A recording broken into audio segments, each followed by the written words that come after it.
Gentlemen, how are you? Thank you for stopping by. So this is a bit of a solo effort. So as you probably know by now, on my podcast, the Middle-Aged Man Podcast, we primarily focus on improving your overall life, mindset, and relevancy as we are getting older.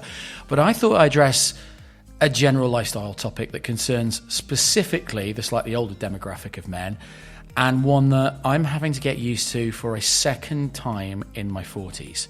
And with that said, today I thought it might be kind of interesting to explore a topic that a lot of men are going through and dealing with right now. And it's tough. It's really tough. And that's the topic of living alone for the first time in many, many years. And of course, a lot of guys live alone by choice, and that is totally fine. But there's also a large segment of guys who maybe left a long-term relationship, got a divorce, or I hate to mention this, even been widowed. And then they find themselves now living on their own for the very first time since maybe like college, university, or moving out for that very first time to be that free person that they always wanted to be in their 20s. And that's kind of where I fit in. So since about 18 years old, I've had roommates, girlfriends, or a wife that I've shared a place with. But now, in my late 40s, I'm living alone again for the second time in my 40s. And this one, I'm finding that a little bit tougher than the first. This one, because of circumstances and a messy situation that I don't really want to get into right now, I'm starting from scratch all over again. So I thought I'd just kind of share with you some of the things that I've learned, as well as what I've previously absolutely loved about living alone, but what sometimes I also don't. Okay, so first and foremost, I'm now responsible for everything. Now, depending on how you look at that, that could either be a good or a bad thing.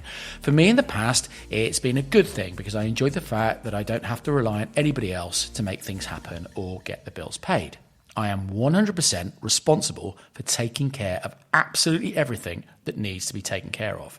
And as far as the bills go, I've got a very easy system in place so that all my bills get paid on time because I pretty much set everything up on the direct debit. I don't really want to think about bills, right? If the bill is due, I just want it to get paid, okay? So this brings me on to the next one, which is keeping the house clean. Because look, man, let's face it. If there's a mess in here, I made it, and I can't blame it on anybody else. And here's a little fun fact. I've been in this rental apartment for a couple of months now, and I've used my dishwasher exactly once when I bought brand new dishes. I mean, it's just me here. So every time I go cook, if I cook anything or use any dishes, I just wash them by hand and don't let things stack up. I mean, I'm a fairly clean person by nature. I've been told that by several young ladies that I've lived with. So I actually make my bed every single day. I vacuum a couple of times a week because that's what pugs like Penfold shed like buggery, let's be fair. And I clean the bathroom every week. I'm not really the kind of person that lets things kind of build up to the point where now it becomes a nuisance, right? I try to keep my environment as clutter-free as possible, and that helps me eliminate stress, anxiety, because I never see a huge mess or have to clean up a huge mess. So, the next item is cooking. Now, if you don't know me very well, you probably won't know that I am actually a come dine with me loser. December 2016, I was a bit of a dick. Some of the contestants were a dick, but my food was okay. I got stitched up, right? And that's a podcast for another day. But because of recent events, the want and the passion has totally gone out of cooking for me. It was the one thing that I loved doing when I was in a good place, and now I'm battling back. Perhaps I'll make it a priority again. But right now, it's not the priority it should be. So meal services like HelloFresh help out because they'll send me everything that I need to make a meal, and that helps me keep my hand in, or maybe somebody like you on how to cook, right? It's a kind of helps teach me what works. You follow the directions and you're good to go. But other days, I need to save some time and I want something fresh, but also pre-made, so I don't need to make something. So when you go to the supermarket, don't be tempted to buy the same old junk. Living alone gives you the opportunity to try something new, something different, and broaden your horizons. All done for you, which absolutely saves a ton of time. And let's be fair, it might spark your imagination when it comes to that dinner date and where you want to go for dinner. You see, because not every prospective dinner date or partner fancies that cheeky Nando's that you have every week, you know?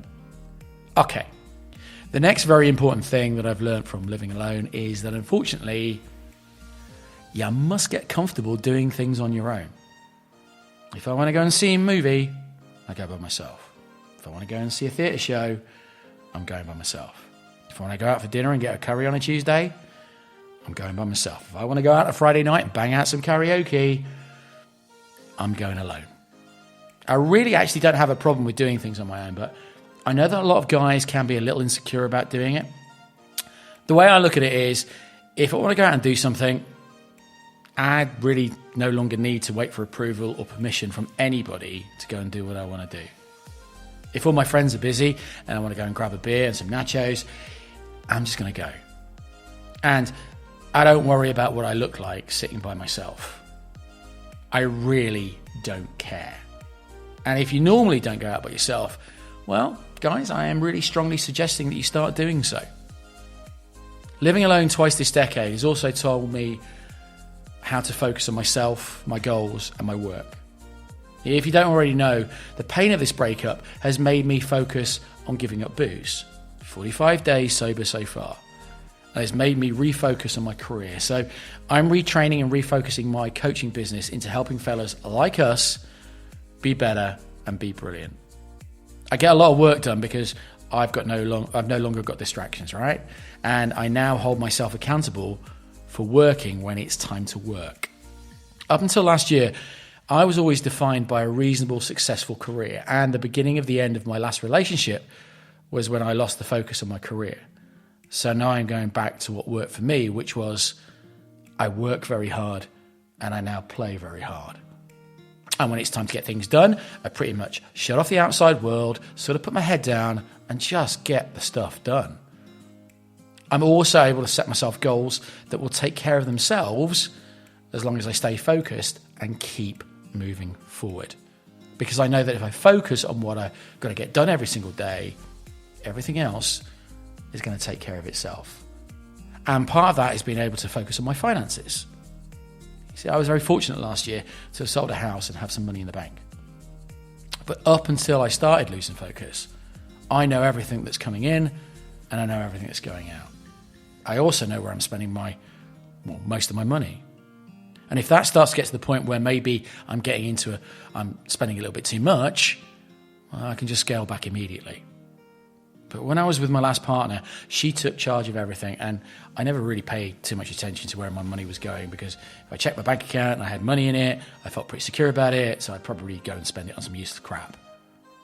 Not so much anymore, because I'm now holding myself accountable. And the one thing Nat did teach me was to take care of money to improve your credit ratings, and guess what? Opportunities open up. And for all of my spending, because there's not a secondary person or a secondary paycheck to rely on, I have now got to be accountable. So listen, if you find yourself in a position like me, where you're out on your own after many years of sharing a household with someone, it's a really great time to reevaluate everything and find a new sense of focus and purpose.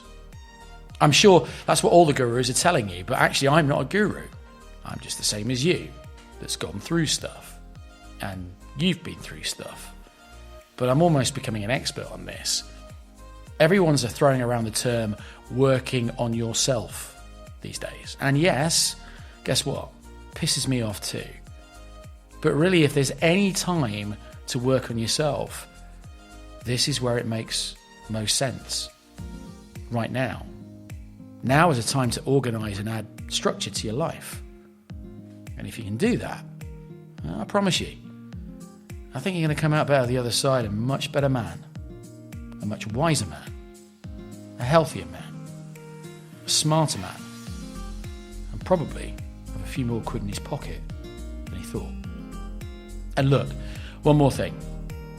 If you've made it this far in this very short podcast, please tap the subscribe button, leave me a review, and be given a chance of a £50 Amazon voucher.